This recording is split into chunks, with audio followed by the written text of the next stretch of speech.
I'm Lydia, and if you're watching this, you're probably on my Just Giving channel or on YouTube. Today I'm going to try and tell you about why you should support my cause. It's called the Keeping Memories Alive campaign in honour of my granddad, who passed away of vascular dementia this July. As a little guess, because it's dementia, I will be supporting Alzheimer Society.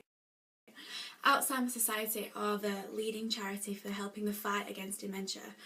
They work within the UK to help support people newly diagnosed and currently diagnosed with dementia, their carers, their loved ones, to help raise awareness and to help find a cure. Things might get a little bit upsetting, but I'm going to try and keep it as light-hearted as possible. But that's quite difficult with dementia. It's not something to joke about. It's not a joke. It's a very serious topic, and it's a topic that needs to be raised more awareness of, then people can understand it a bit better and hopefully support what Alzheimer Society do in order to try and end dementia. If you're on my Just Giving, you've probably read a little bit about it in my story section, but I wanted to explain in a little bit more detail, so it's up to you whether you skip this part. As I said, my granddad passed away of vascular dementia this July. We were very, very close. I called him Bomper, and I'm going to say Bomper, otherwise I'll get a little bit confused. Start to show symptoms of dementia when I just turned 16, and I'm about to turn 19. So his 3-year struggle was a very difficult one, and not only for himself, but for myself and my entire family, and I know everyone who was around him. He was a very lovely man. All his carers became very attached, and anyone who sort of got to have a conversation with him at any point just fell in love with him. Even though I'm biased, it's a little bit true. He was a miner and a brilliant swimmer, and was just an all-round incredible, family-orientated, loving person. So when little symptoms started to show, like he couldn't remember his birthday, or he put his keys, or forgot to turn the oven off, it hit a very hard blow right from the start. He tried to live with us in our family for a while, but we struggled to care for him ourselves. Obviously, as the family was either in education or in full-time jobs, it becomes very difficult, as it started to show itself as needing one-to-one care. So he moved to a regular residential home. In this residential home, he was there for a few months before he had an episode where his dementia flared up quite badly, and he attacked another relative. This was a really upsetting time for everybody. It's the first time an episode like this happened, and my cuddly, wouldn't hurt a fly Bomper went from never swearing and only saying ruddy hell when he was that angry to someone who became violent. At the end of his episodes, he wouldn't remember what he'd done.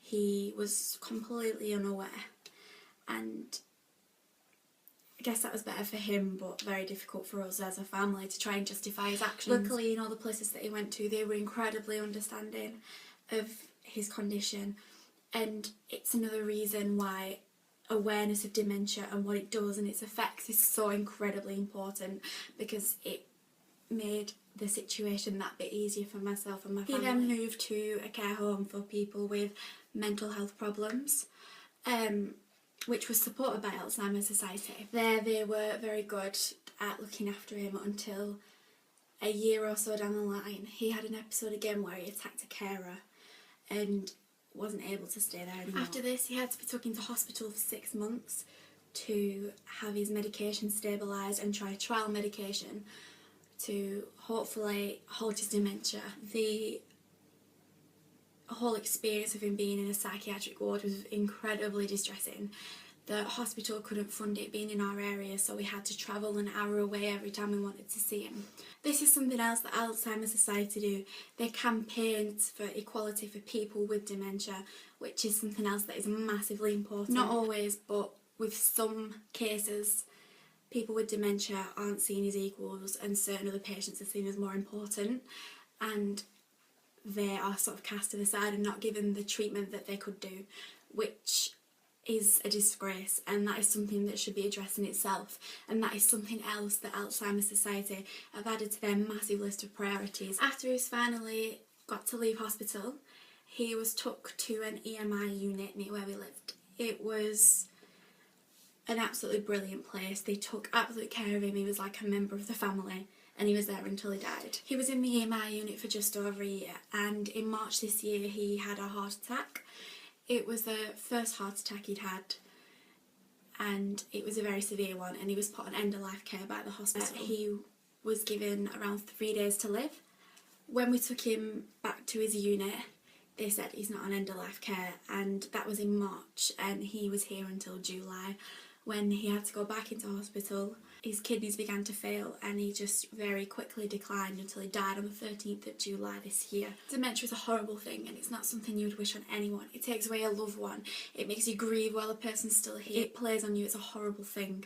And even though people sort of know what dementia is, I think a lot of people think it's what stereotypically happens when someone gets older. That is not the case.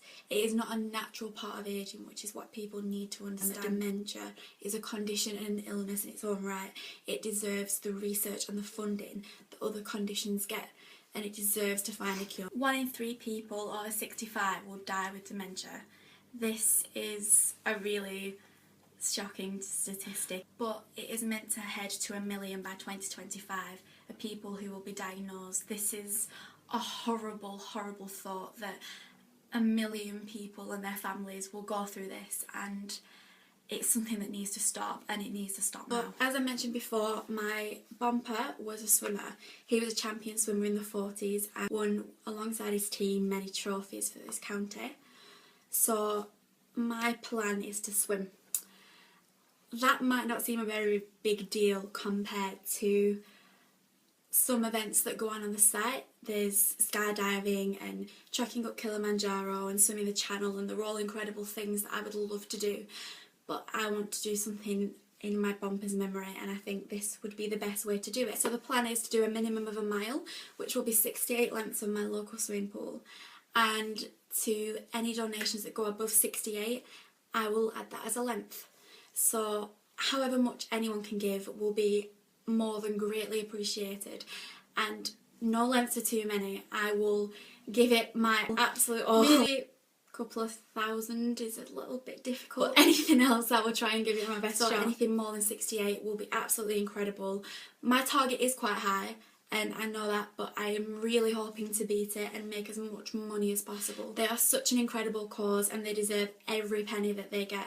They are a charity that rely entirely on donations and sponsorships. They need this money. The work they do is just priceless, and their little bit of help has just made our struggle that little bit easier. You might want to know what your donations are going to. I've mentioned a couple, but your donations are just help so much. £5 will give someone with dementia a half-an-hour session at a dementia cafe. This is an organisation run by Alzheimer Society, and this gives people with dementia a chance to meet other people suffering, other carers, other relatives, and helps give them certain activities and memory games and mind games which help to keep their memory naturally intact. £20 will create 100 fact sheets about respecting and understanding dementia. This is the most common fact sheet used by Alzheimer's Society for the people who are newly diagnosed with dementia, to help them understand their condition and to know where they can get help. £50 will fund a PhD researcher for the day. This researcher will help look into cures and treatments for dementia, which currently are non-existing, so are really needed. This researcher will ultimately look for a cure. This is what we are fighting for. This is what the society is all about, and this is what we need. Alzheimer's Society this year alone have spent 2.2 million in trying to find a cure. They are constantly researching. They hire people with PhDs to try and find the best way possible to speed up the cure so dementia can come to an end. You're probably a little bit bored of me now, so I'm just gonna smush in a minute. If you want to know more about Alzheimer's Society, their link is there, somewhere at the bottom, and they have a really good YouTube channel which gives a lot of details about dementia, the facts, everything you need to know. So if you are suffering with dementia, or if you know someone you love who is, then you can have more of an understanding what is happening. Their YouTube channel, that's another link there as well. And that's the link from my Just Giving page. All there is my story, briefly summed compared to this, and all the details of my swim, how you can sponsor. You can also do it by text. You can text DEMB50 to 770, and you can text it with 1 2, 3, 4, 5 or £10. And even if you didn't want to donate through me, if you just wanted to have another look, then head to the Alzheimer's website, which I've linked, and you can donate through there in many ways, and you can even sign up to make your own addendum. I will be keeping regular updates on my training over the next 8 weeks. Obviously on my Just Giving page you'll be able to see the standard of donations which are coming through, which I hope is going to be a lot, I'm hoping. However much you can give, as I said, is more than greatly received, and it's more than greatly appreciated by everyone who will benefit from it. Once again, thank you.